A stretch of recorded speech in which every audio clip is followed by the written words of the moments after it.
Hey everybody, welcome back to another episode of Movie Discussion. In this episode, we're going to be talking about the 2008 comedy Step Brothers, directed by Adam McKay, starring Will Ferrell and John C. Reilly. And our guest today is the incomparable Frankie Alaimo. Frankie, thanks for coming on. Thanks for having me, man. I'm delighted. Frankie and I go way back. We've been best friends since 7th grade. Salute. Yeah, cheers, man. Frankie is a recruiter by trade, but this time I recruited him to join me on the podcast. Yeah, feels great to be on the other end of that. It really does. By the way, if you're watching this on YouTube, there is also an audio-only link in the description, so check that out. Okay, so I asked you what movie you wanted to talk about, and you said Step Brothers. So why did you pick this movie? Step Brothers is one of the funniest movies I've ever watched. It's that simple. It's one of my favorite movies. I think it's one of the most quotable movies that I've seen in my entire lifetime. And I know we've quoted it since it came out in 08. 08, right? 07? 08? 08. Yeah. So I thought it'd be nice to talk about today. Analyze a little bit on the plot, the characters. I was remembering, I think that you and I saw this movie in theaters together when it first came out 13 years ago. I remember liking it. It is not my favorite movie, but I enjoy it. It's not even my favorite Will Ferrell movie. My favorite Will Ferrell movie is Elf. Really? Yes. We'll dive into that after this. I do think that this movie is hilarious, though. I watched it this morning. I don't know. How many times have you seen it, you think? Upwards of 25. Really? Yeah, since it came out. Okay. That might even be undershooting it, if I'm honest, yeah. Wow. All right. So I think this morning was only like the third time I've seen it. Oh, wow. But, I mean, it had me... I was cracking up, laughing out loud at several points throughout this movie. So for anybody who hasn't seen it, we're going to be maybe getting into some spoilers. But, it's a fun movie. Just check it out if you haven't seen it. It's hilarious. What's the plot of this movie? If you had to describe the premise, go ahead and explain it to the people. Well, it's two, I would say, I would call them elderly, pretty immature sons that still live at home, right? And their parents, one played by Richard Jenkins, the dad, and the mom is Mary Steenburgen, right? So they both have kids that are in their 40s that still live at home, and they're wildly mature, and they end up meeting at a business conference. They get married. And the two kids the mom and dad. The mom and dad, yeah, yep. And they have to live together with the two sons that are, immature, and they're kind of navigating through, how do I live with a brother now that was an only child, or one of them had a brother that was into corporate life and things. Yeah, we'll get to him later. Yeah, it's about all of them cohabitating, I would say, and getting to know each other throughout the course of the movie, and it's a laugh a minute. Yeah. So Will Ferrell plays Brennan, and his mother is Mary Steenburgen. Dad is out of the picture. I think maybe passed away or something, or divorced. And then John C. Reilly plays Dale.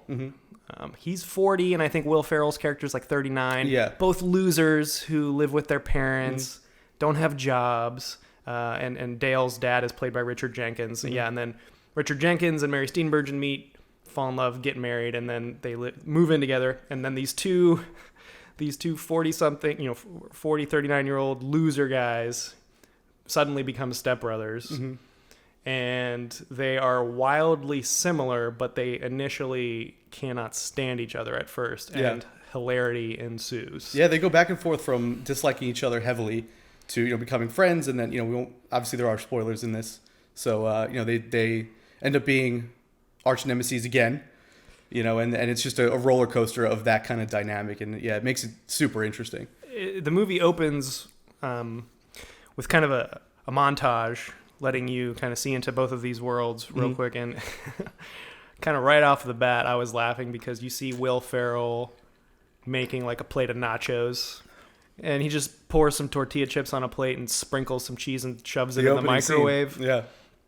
Which is something that I've totally done before. I feel like nachos. Let me just sprinkle some cheese on some tortilla chips.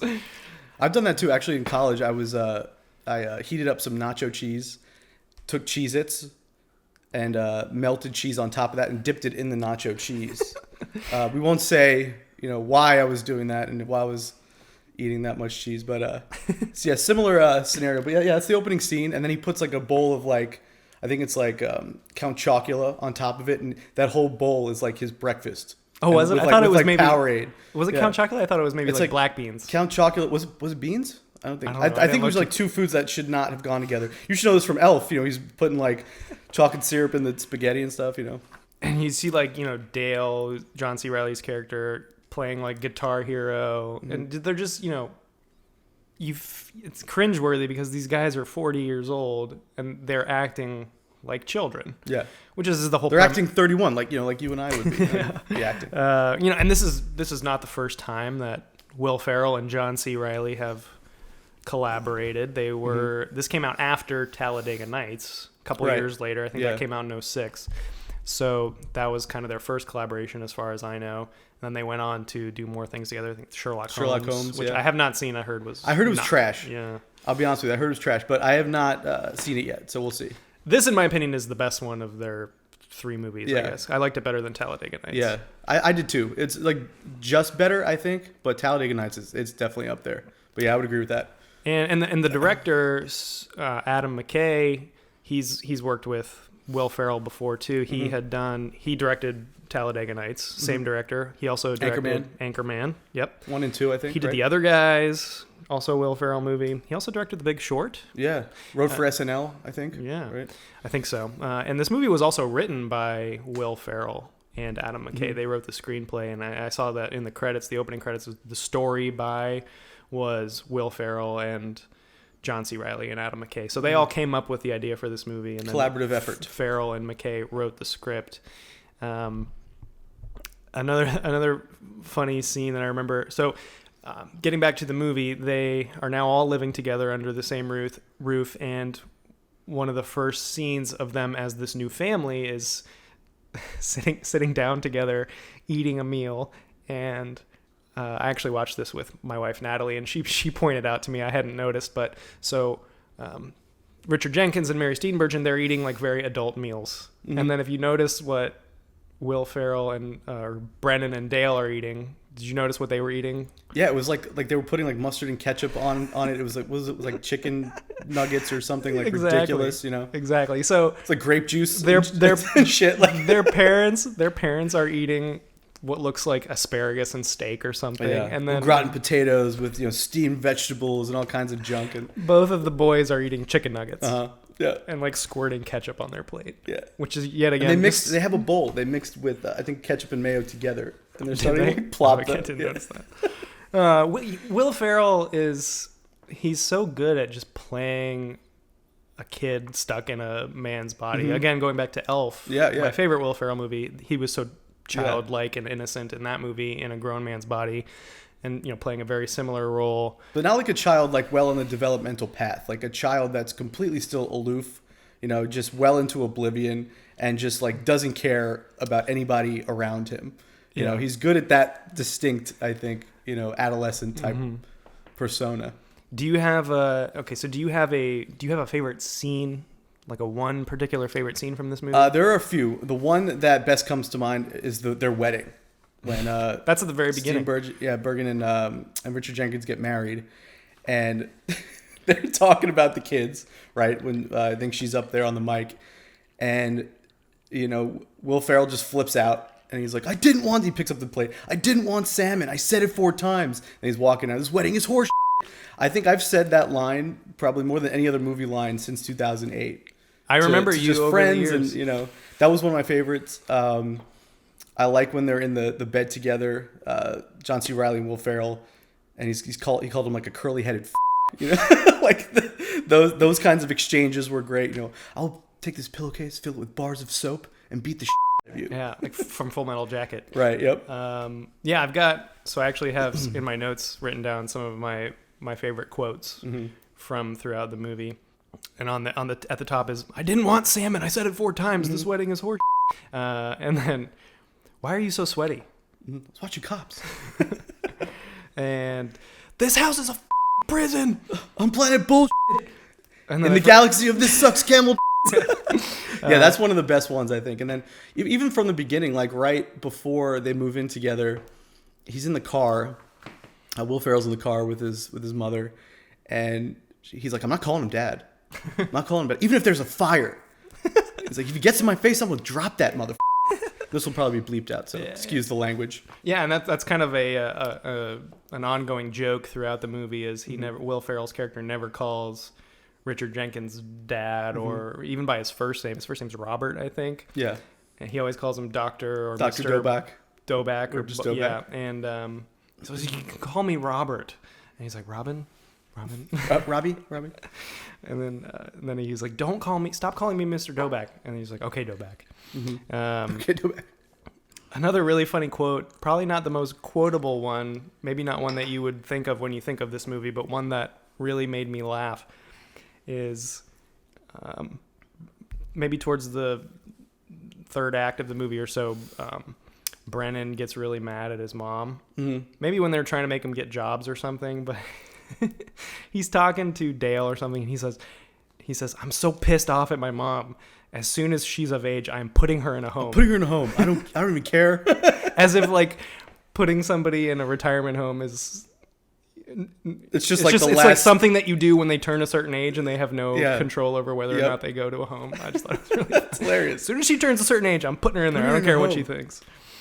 And also, Brennan's character is apparently this really great singer. Mm-hmm. And he sings in front of Dale one time, and he says, "Your voice is like a combination of Fergie and Jesus." Yeah.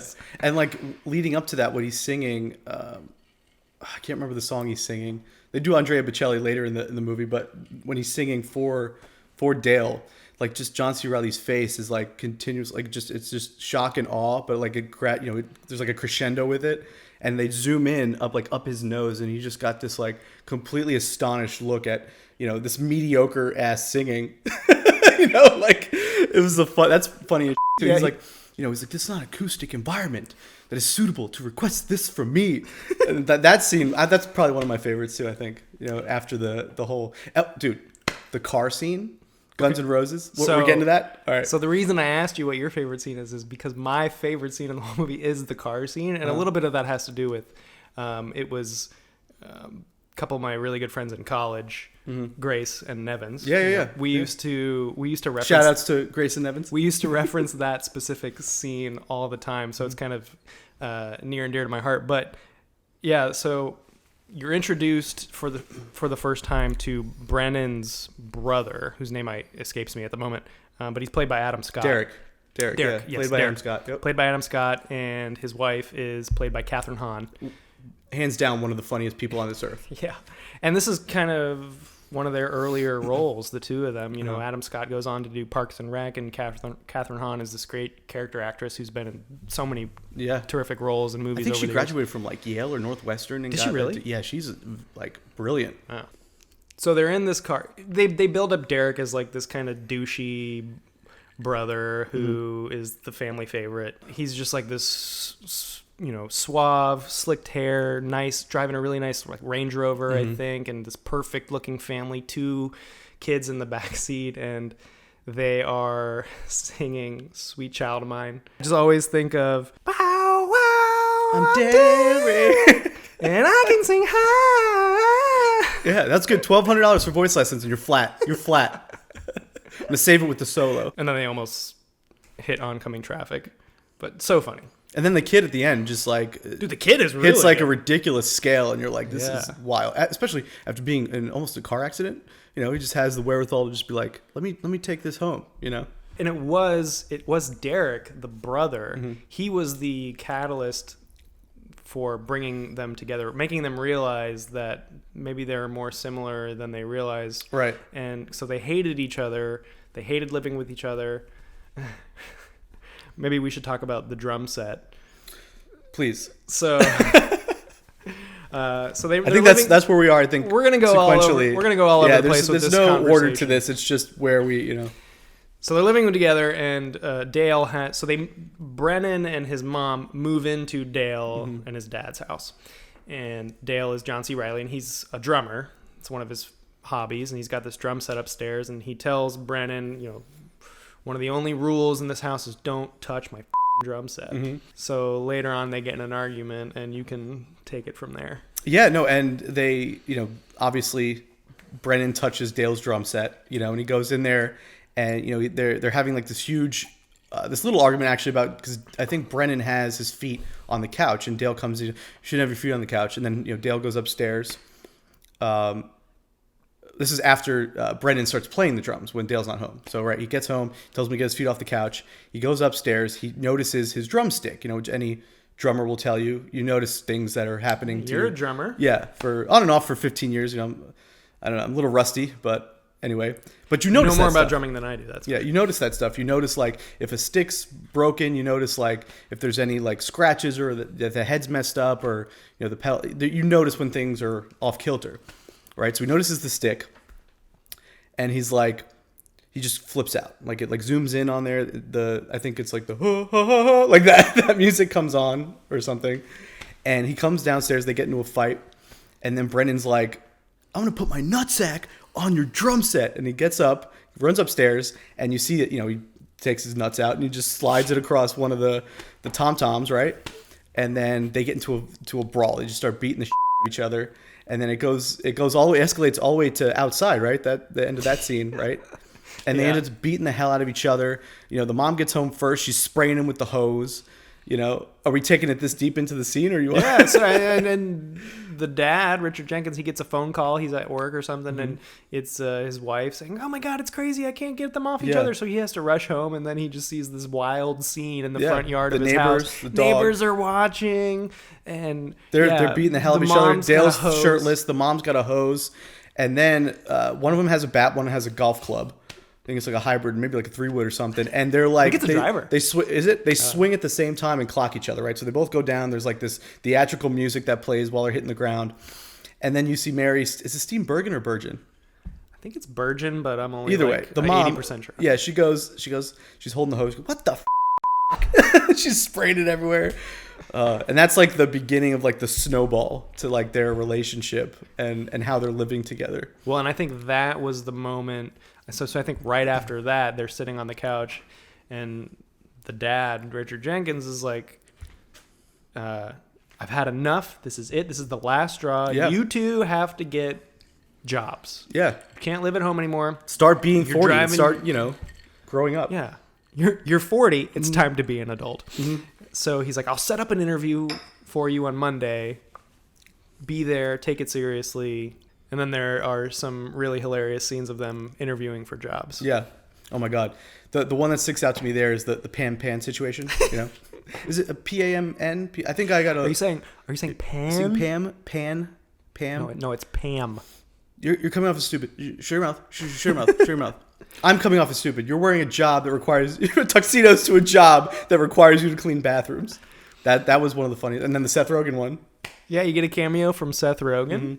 And he is about to offer them jobs. He's like, I just want to work with some guys who are chill and cool. Yeah. And you guys seem pretty cool. You guys are like me. You're wearing tuxedos. Underplaying the formality of it. I get it. I think that's funny.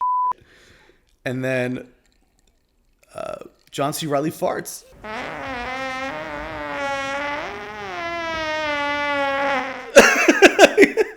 It's a good 15 seconds. It's a good fart. It's a really good, he must have felt great after that if it was real. Probably not, but it must have felt great.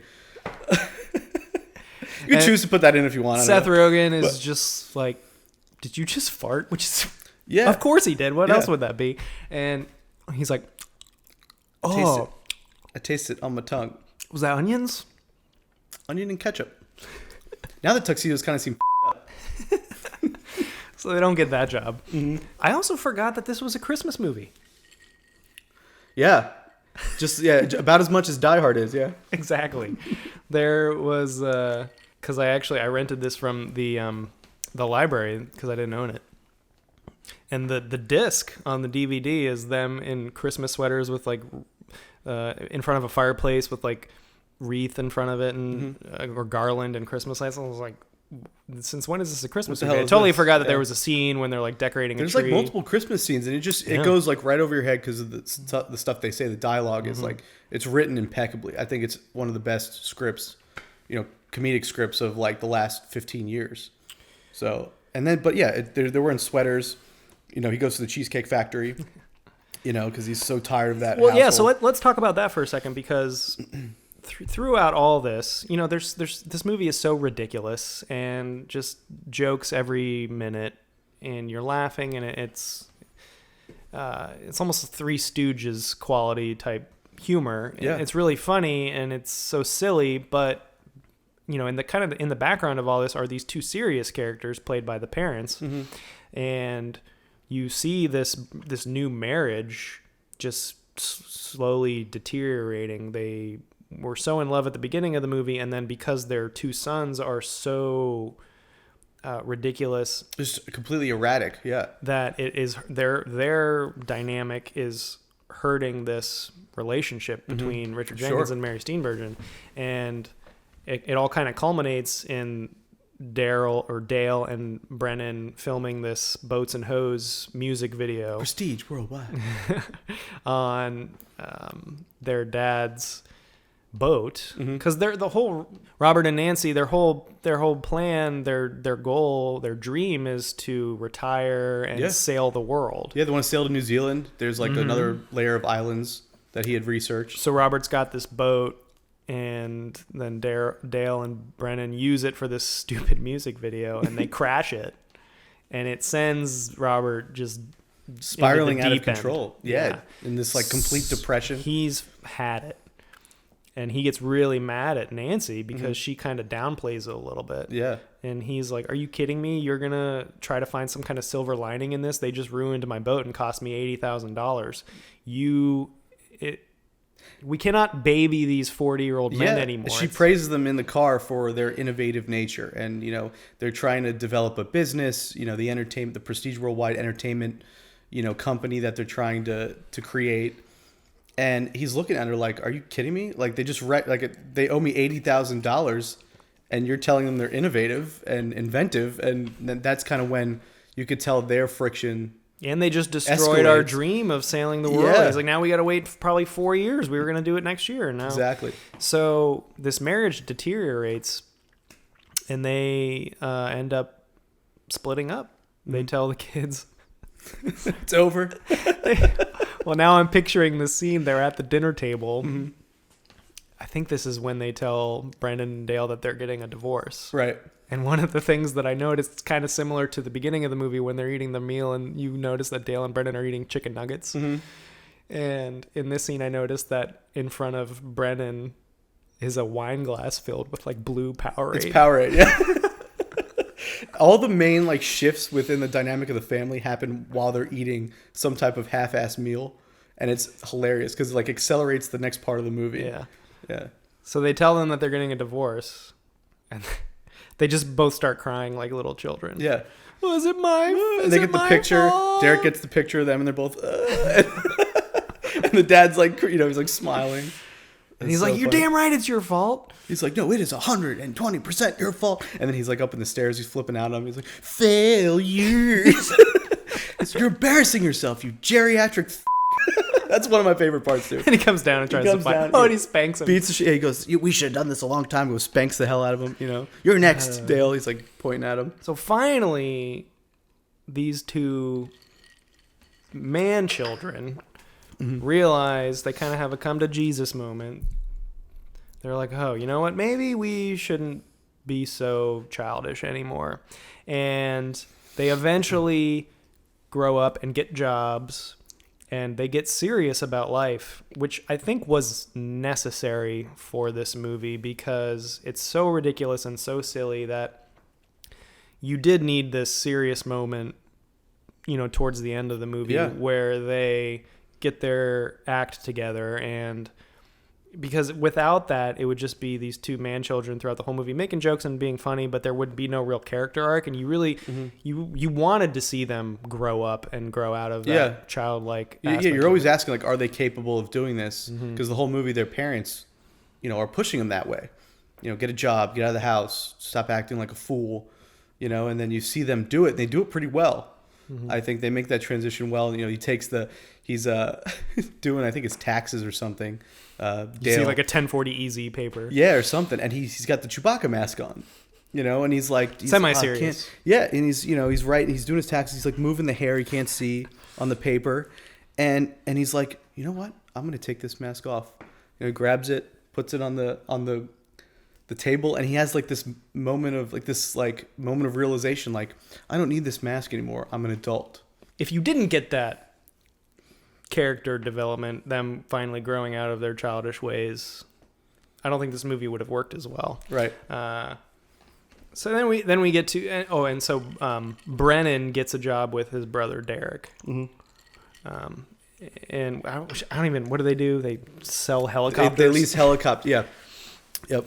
And he's in the room with Rob Riggle. This is one of the funniest scenes too. Where he's like, yeah, pow. And he's like, why do you want to work, for me, number one, like before. And then he says, why do you want the Catalina wine mixer? Like, why do you want one of the biggest events of the year for our company? And then Rob Riggle, every time Adam Scott finishes his sentence, he's like, pow. He's like, why does he keep doing that? Like, Will Ferrell's like Rob Riggle, one of the greatest character actors, brings me back to The Hangover. Yeah. In the face. Brandon is working with his brother. Dale gets a job as a caterer or a chef or something. Mm-hmm. And so Brandon puts on this event, this Catalina wine mixer. It's this event so Derek can sell helicopters and a mixer for really rich people to get together and buy helicopters, I guess. Dale is in charge of the catering for the event. Mm-hmm. Robert and Nancy show up because they were both invited to this event, and they kind of realize, I feel like this is all a plan to get us back together because they're divorced and our sons probably want us to get back together. They feel really guilty that they broke us up. Yeah. Brandon hired this Billy Joel cover band who only plays songs Strictly from the 80s Joel. Yeah. Strictly 80s, Play Piano Man. I had to look it up. We want Piano something Man. from the stranger. What did I say, mother? Strictly 80s Joel. Take you and your skank hooker wife and get the hell out of here. It's Horatio Sands. Horatio Sands, right? SNL vet. Yeah. He goes off the rails because he just keeps getting heckled from people who want non-80s Billy Joel songs. Mm-hmm. He gets escorted out because he makes a scene, and then Derek he's like, Brandon, you hired this crazy band, and now this whole event's ruined because he goes, you busted my nut. This is what he says. Instead of saying, oh, you ruined the event, let's try to fix this and adapt to it, because obviously the band guy flipped out. He's like, man, congrats, you busted my nut. This whole thing is shot now, and he's like completely making him feel like trash, the whole time. So at this point, we know that Dale is a drummer. Uh-huh. There's a drum set on the stage, mm-hmm. and we know that Brandon is this amazing singer, even though he's maybe and I think honestly, I was listening this morning when I rewatched it, and it sounded like it was Will Ferrell singing that. I've got in my notes that Will Ferrell did all of his own singing in this movie, and John C. Reilly did all of his own drumming in this movie. That was him with that solo. Wow, I did not know he was good, because that solo was incrable. Yeah, because I was watching it and I was like, that looks like he knows what he's doing. With he was rocking a lot of triplets there. He was going around. It was wild. Yeah, I liked it. Apparently that's all him. Yeah. Wow. So he must type. And then during that, they have the different scenes where everyone's kind of reflecting on, and like they have this like imaginary. So so Horatio Sands gets carted off. Dale is like, I'm gonna try to save this moment. Mm-hmm. So he goes up and starts drumming. And it's kind of awkward. He's all up there by himself. And we've got the dinosaur part before they get on stage. Yes. One of the funnier kind of speeches that are given in this movie. Richard Jenkins, Robert's character, he goes up to Brandon. He's like, he's up there all... Or no. This is before they both go up there. Go ahead. We gave this stuff up, Dad. We're not... essentially what he says to him first was, I see an empty stage. I see drums. I see a drummer. I see a microphone. I see a singer. He's trying to pump them up to get on stage to save the entertainment of the evening, of the Catalina wine mixer. And they go up there, like before they go up there, he's like giving them a pep talk because they need it. They're like, no, we gave this stuff up. I don't drum anymore. I don't sing anymore. And he's like, when I was a kid, I wanted to be a dinosaur. I had put up my hands like this and I would just walk around roaring at adults. And Dale's like, Dad, that's impossible. You're a human. Like, you can't be a dinosaur. And like in a weird way, it like amped them up. They look at each other like, he's right. Let's take care of this. Let's get up there and entertain these people. But it was the most weird, like the ass backwards pep talk, and it actually really worked. Funny. It actually worked. Hilarious bit. but it actually worked, and they got up there, and they start. I think Dale goes up first, right, with the drums. Yeah, you said. Mm-hmm. And then Brennan realizes that he shouldn't leave his stepbrother up there to high and dry, so he goes up, and that's when you get the I'm here to help Dragon, or they call each other Dragon. Yeah, Dragon, Nighthawk. And he starts singing this opera song and just moves everybody in the audience to near tears because it's so beautiful. Everyone's crying, just looking up. And there's these cut scenes Yeah. from all these people witnessing this song. You get Derek, Brennan's brothers. Derek gets a flashback of them as kids flying kites together. And he realizes, I've been kind of mean to my brother, but this beautiful song has reminded me of how great of a brother he is. And right. The funniest one, though, is Catherine Hahn's vision. Yeah, so she's like Jane from Tarzan, and she comes in, she's speaking like a completely different language. It's definitely a made up language, and she's like trolling through the jungle, and she sees John C. Reilly, who plays obviously plays Dale, and he's a centaur. Centaur. And then she goes, hi, sha-na-na-na, and he's like Shaka Khan, and they kiss, and it's the funniest thing. So basically, they saved the day with this song, and Derek comes up later, and he's like, "You crushed it. I ended up meeting my quota. I sold more helicopters than I've ever sold before." And they try to hug, and it's like they've never hugged before, so it's this most awkward hug in the history of hugs. Describe the hug for us. I want to see your take on this hug. I know you're the interviewer, and this is your podcast. No, it's fine. So I'll be a regular. Basically. They're like, what should we do now? And they're like, we should probably hug. So they move in, and it's like elbows just kind of don't know where to go, and they just don't know that you're supposed to wrap your arms around each other, and just hands everywhere and squirming. And yeah, I just wanted to see you do that. But yeah, you're absolutely right. It was like, they do like this weird like jujitsu move, is like gets him like a Kimura or something, and his hand is like up near his face, and then he does one of that, and he like one of these things, and he pushes him away. Yeah. And then that pretty much after that, the movie just kind of wraps up. The Robert and Nancy get back together. They realize, hey, the issue that we had was our immature sons, and they've matured into grown men. But I wanted to ask you, what do you think I'm going to put you on the spot here. I've got my answer. Yeah. But what do you think kind of the overall I know this is just a silly comedy movie, but if you had to kind of pull a deeper message or theme from the movie, what would you think the takeaway message of this movie is? Yeah, so I think there's a theme here with no matter who's your family or who, how you have to adapt to members of your family, you still have to they're still your family. Right? Like you go through this time like where Dale and Brennan did, where they're like, okay, we have this new situation where we're meeting our new stepmom, stepdad, and a stepbrother, obviously, where we have to get along. But initially there's going to be that friction. You're going to be butting heads. You're going to be doing that. And we all have been there, whether it's a brother-in-law, sister-in-law, whatever your situation is. But at the end of the day, you still realize that they're family. I think that's the main theme for me. And I think that was well received from the people that have watched it. I don't aside from the comedic value of it, there's some familial themes here where I think a lot of people can relate to. So throughout life, you may have to adapt, and you'll have new family members enter, enter and exit your life, and you just kind of have to just kind of adapt. You got to roll with the punches, and you're not always going to like every single person, right? Like sometimes you don't even like every single member of your own extended family. Let's be candid and real here, but there's thinking of somebody in particular. I'm not. No, I'm really not. Yeah, you. No, I'm kidding. But you have to just you got to go with it. They're family, so that's good. That's one of them. I would agree with that. Yeah. I have down that going back to Richard Jenkins's speech about the dinosaur. My takeaway was don't lose your dinosaur. Yeah, your inner child. That was his speech. Exactly. Yeah. Yes.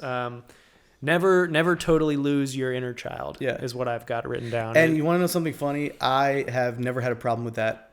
That's why you are the perfect guest to have on for this movie, because I appreciate that. You are.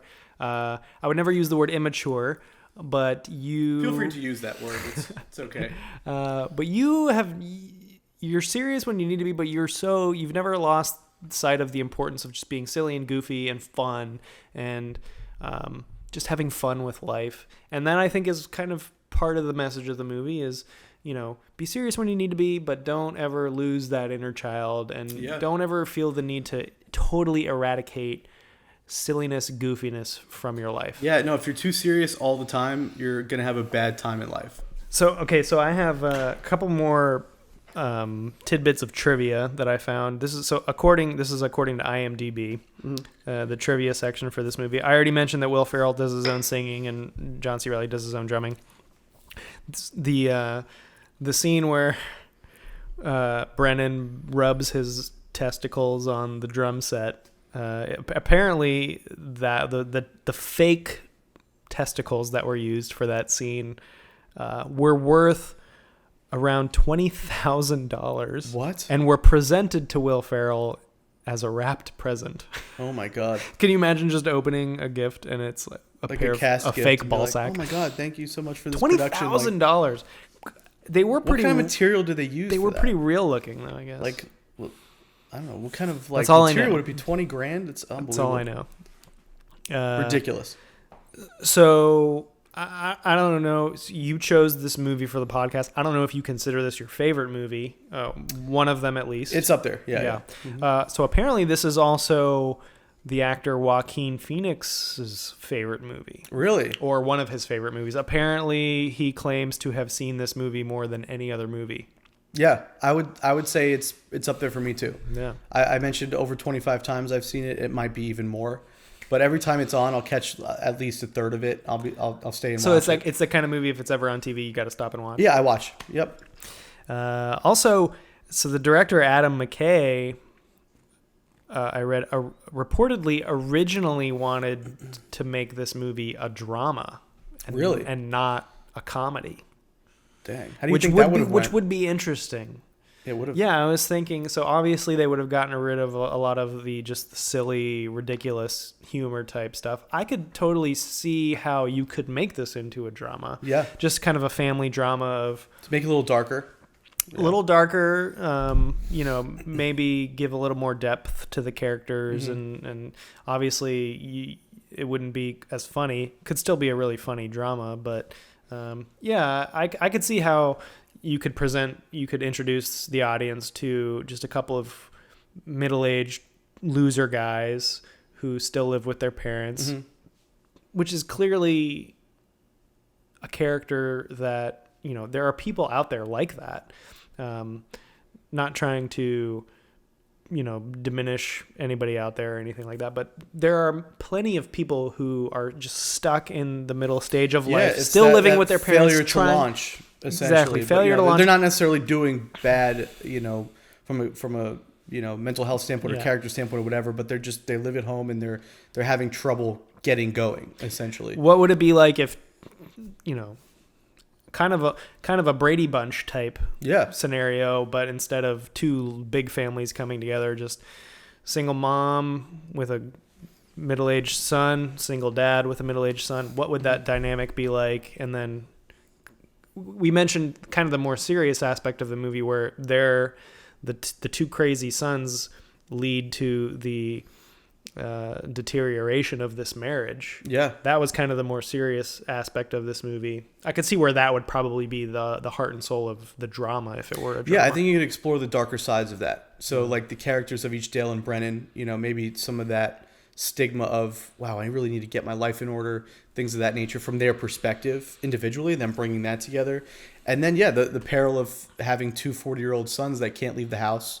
You're obviously, as a parent, I'm not a parent yet, you're going to be soon. Nah. You're always having that, I want my kids to do well, I want my kids to be happy, etc. Exploring that side of things from a Robert and Nancy standpoint, you could easily make this into a drama with, you don't even have to cut out a lot of the comedy. You could make it kind of like a dark comedy, essentially, like maybe like a Deadpool or something like that, where you and like something where it still has the themes of family, still some of the ongoing motifs and things, but you're exploring more of the darker side of what they're actually going through. Yep. Okay. I think that about wraps it up. Anything else? No, appreciate you having me here. This movie's phenomenal. You know, obviously we've been wanting to do a podcast for quite some time, and you know, you're hitting the ground running with your station and things, and the equipment. You know, I feel like I'm actually on a set here. This is phenomenal. Yeah, man. So we nice.